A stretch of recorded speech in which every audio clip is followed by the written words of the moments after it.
எனவே தமிழக மாநிலங்களினுடைய விளக்கம் சொல்லிடுறேன். மாண்பு உறுப்பினர் அவர்கள் தீர்மானத்தை நீங்கள் திரும்பவும் நீங்கள் படிக்கலாம். எந்த சுற்றறிக்கை இருந்து எப்படி இருந்தாலும் அதனுடைய தன்மைக்கு ஏற்ப ஒரு நல்ல முடிவு இப்போது எடுக்கப்பட்டிருக்கிறது. தமிழ்தாய் வாழ்த்துத்தான் முதலில் பாடப்படும் என்ற அந்த உறுதியான தீர்மானத்துக்கு பிறகு பிற செய்திகளை பற்றி, பிற அறிக்கைகளை பற்றி, பிரசுரங்களை பற்றி நீங்கள் அதை பற்றி இப்போது கவலைப்பட வேண்டாம். தேவைப்படுகிற நேரங்களில் தமிழர் நலன் காக்கவும் தமிழ் மொழி காக்கவும் இந்த அரசுக்கு அனைவரும் ஒரே குரல் நின்று வாதாட வேண்டிய, போராட வேண்டிய, வலியுறுத்த வேண்டிய அவசியம் இருக்கிறது. அவ்வப்போது நிலைமைக்கு ஏற்ப நல்ல முடிவுகளை அரசு எடுக்க வேண்டும் என்று பேரவைத் தலைவர் என்ற முறையில் நான் விரும்புகின்றேன்.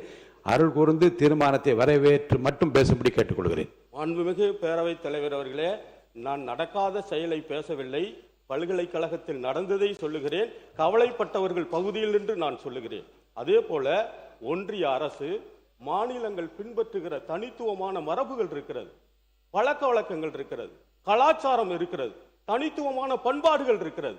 அதன் மீது ஒன்றிய அரசு தலையீடுகள் கூடாது என்பதனை இந்த தீர்மானத்தில் திட்டவட்டமாக சொல்லப்பட வேண்டும், உறுதிபட சொல்ல வேண்டும் என்று நான் இந்திய கம்யூனிஸ்ட் கட்சியின் சார்பில் மீண்டும் வலியுறுத்தி விடைபெறுகிறேன். ஆதரிக்கிறேன். நன்றி, வணக்கம்.